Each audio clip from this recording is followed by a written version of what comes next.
Welcome to The Secrets of Success. By following the proven techniques of the guests who appear on this series, you'll learn that even successful people run into detours and failures, and how you can apply their success techniques to change your life. You're now listening to the most unique show on radio, the show dedicated to making you a success. Do you still have to follow the rules of etiquette? Well, you better if you want to succeed, says our guest, Rosanne Thomas. Rosanne, thanks for being with us today. My pleasure. Thank you for having me.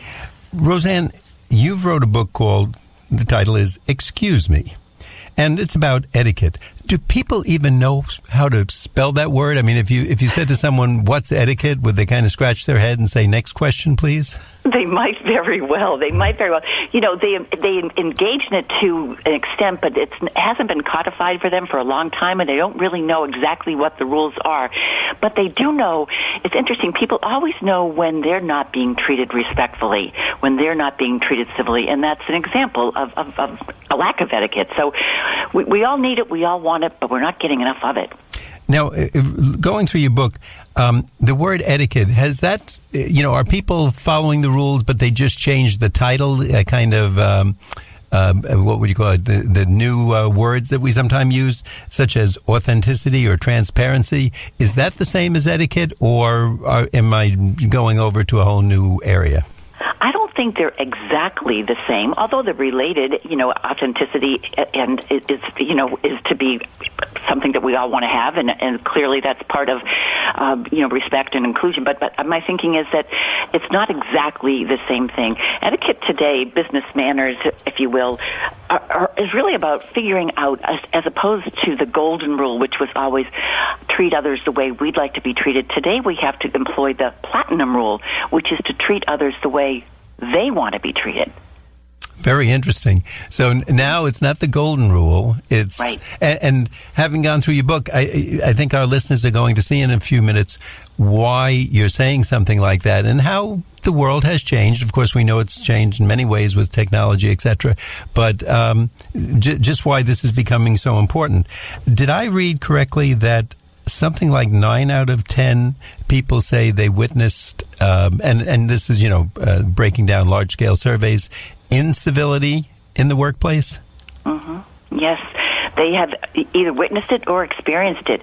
And what's so terrible, the side effects of this are just so costly for individuals and for organizations, because even to witness disrespect affects the person who is witnessing and brings down their level of morale and their productivity and their attitudes. And so it really, disrespect, incivility are contagious, which is why they're so, dangerous to corporations and certainly to personal brands.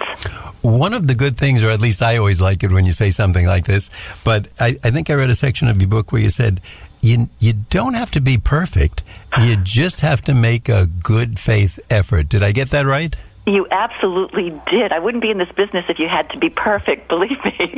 But all we really need to do is figure out how someone probably wants to be treated. And it's not to say that we don't start with the golden rule, because that is a place to start. But, that is very self-referential. We tend to think, well, golden rule, treat people the way we want to be treated. Well, that's kind of all about us when you think about it. What we want to do is treat people the way they want to be treated. And it might not be intuitive. It might take some investigating on our part to figure out what that is.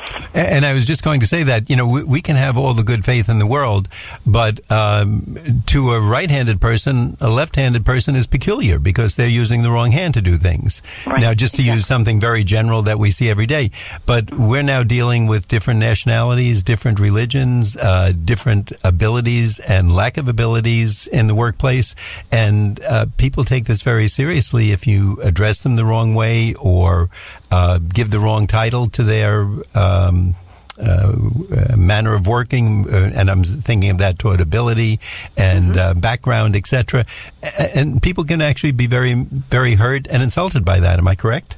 You're absolutely right, because for the longest time we've sort of deferred to what the model looked like in the business arena in the last century, which was, in large part, are modeled around the needs of white men, middle-class men, and basically there were rules of etiquette, but they were sort of defined by this population, and everyone followed them. And what the problem there was is that not everyone had, even then, the same concerns, the same goals, the same backgrounds, the same challenges. And today, and I think rightfully so, the other populations, we're more diverse than we've ever been, and the other populations are wanting to have the same level of respect, and they deserve it. So that's what we need to figure out. What does respect look like to them? Now, starting right off in your book, and I love it when someone hits just that quote that says it all, so that you kind of encapsulate everything in the first part of the book, right in the quote. Starting off with Chapter 1, would you read the quote there that we talked about before the show? Chapter 1, let me just... Chapter 1, page 1. It's by right. Maya Angelou. And I love that. You start the book off with that, but I think that kind of says it all.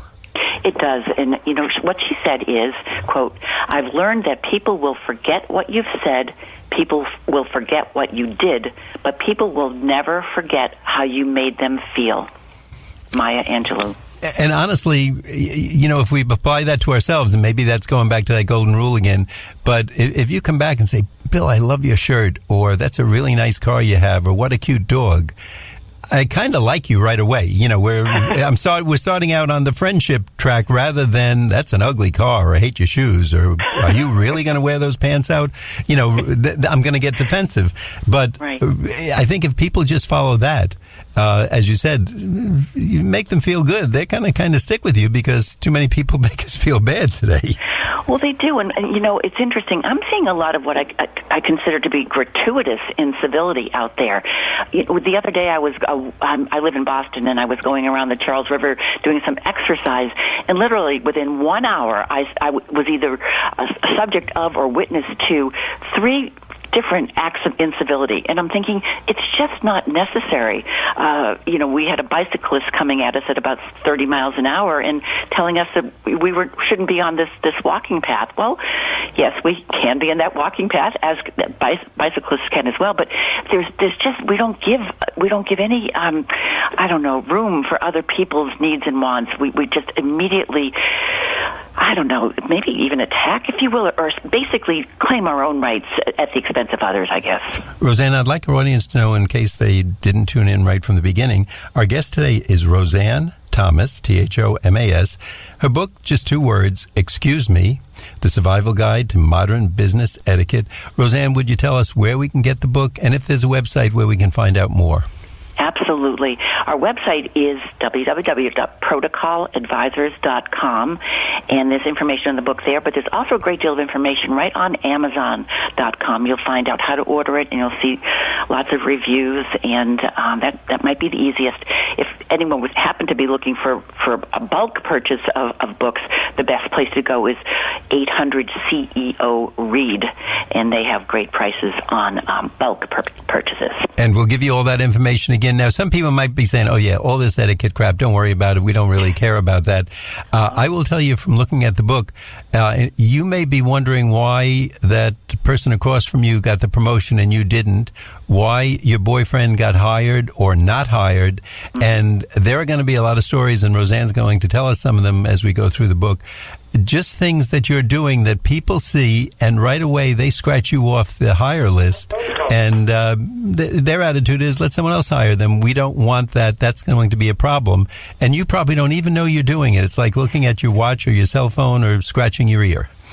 Well, that's just it. People, we do have to consider the fact that there are four going on 5 generations in the workplace, and no one generation is right or wrong or has claim upon civility and respect per se. But because the generations look at it so differently, it isn't intuitive. And the older folks, the older generations might take umbrage at the younger ones who are on their cell phones constantly or on their electronic devices. The younger folks wonder, well, why? This is what we do. This is what we've always done. And so we just look at civility and respect differently. And so there's a challenge there. And, of course, with all the other populations in the workplace, there are other distinct challenges. Now, for anybody who is a boss, wants to be a boss, or plans to be a boss, I think you said something, and tell me if I got this right, the culture of any organization is shaped by the worst behavior the leader is willing to tolerate. Did I take good notes? Mm-hmm. They're absolutely right. You know, a leader who sort of preaches respect and civility and inclusion, who doesn't practice respect and civility and inclusion, is better off having said nothing at all, because on top of that now, his or her credibility is in question. It really does start at the top. The leaders set the tone. They are also responsible, I think, for setting the guidelines, you know, what's appropriate, inappropriate in their organizations, and making sure the people are accountable, because their jobs are to protect everyone within their organization and make them feel safe and respected and valued at work. And now, does a leader know when they're even doing this? Like anybody else, I mean, if we're a leader, we try to be good people. We've got a lot of problems. Somebody's calling up and the alarm system doesn't work, and there's been a breach, and someone has to be fired, and someone has to be hired. You get all that, and in between, they have to, you know, they're being pressured every day and going home and worrying, can they meet payroll? Do they really know when they're stepping over the line and, you know, not being respectful or civil to other people they're working with? Well, you know, it's such a good question, because all of us are subject to attitude challenges, if you will. And each and every day we've got so many things that could possibly be going wrong, or at least challenging us that day. And it's possible that we're not aware of our tone or the words we're using, but you know what? That's not an excuse. We still need to be aware of our tones and the words that we're using, because they have such impact upon the people who work for us. And, you know, with organizations, they also have to be concerned about their brands and their reputations. With social media, there's nothing to say that, you know, what happens in the office isn't going to land on, you know, Glassdoor tomorrow or someone's social media pages. So our reputations are so fragile that it just behooves managers especially to make sure that they are towing the line. And it's not all that hard. Now, I love new words that come out, and of course, by doing interviews and meeting people and going through their books, I get to learn a lot of them. There was a new word in your book I had never heard before, microaggression. So we're going to ask you to explain what that means and how that fits into your book, Excuse Me. Sure. Well, this is the other thing, and maybe to your point, this is another level, if you will. People who truly don't believe that they are being respectful, truly have no, you know, malice aforethought, if you will. You know, their intentions they think are good, but we all come to the world and the workplace, you know, with our own experiences and our own sort of unconscious biases.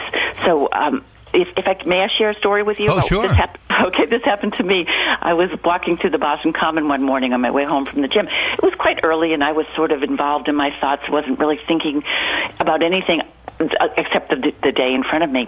And I heard this voice, and it said, hey, lady, you don't have to be afraid. And it took me a second to realize they were talking to me, or this man was talking to me, and I looked over at a bench. There were two African-American gentlemen sitting on the bench. So I walked over, and I said, I'm not afraid. You know, should I be? And one of the men said, well, when you saw us, you walked to the other side of the sidewalk. And I was astounded. I said, no, I'm sure I didn't. And he said, oh, yes, you did. And we had a really interesting conversation after that about microaggression and how sometimes we do things that we're unthinkingly. We're not even aware of some of our behaviors. That's one of those little things. You might have done it, right? I might very well have done it. Now, without any intention. I mean, obviously you wrote the book on this, but you didn't even realize you were doing it, or something they would pick up on.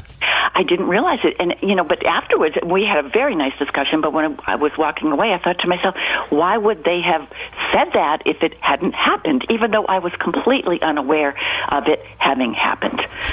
Rosanne, we want to find out some more of these stories, and I know you have a lot of good ones, but I want to remind our audience that at this point in the show, you're listening to The Secrets of Success. My name is Bill Horan. The show is produced at the voice of Nassau Community College, 90.3 WHPC. We'll be right back after this brief intermission.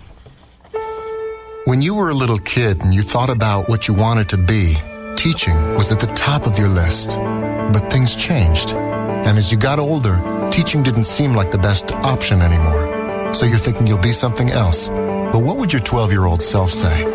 Now you want to be a doctor. You don't think teachers save lives? 25 at a time. An actress? Try playing a different role every time the bell rings. How about a scientist? Ever heard of physics? Chemistry? Who do you think teaches that? Teachers today are breaking down obstacles.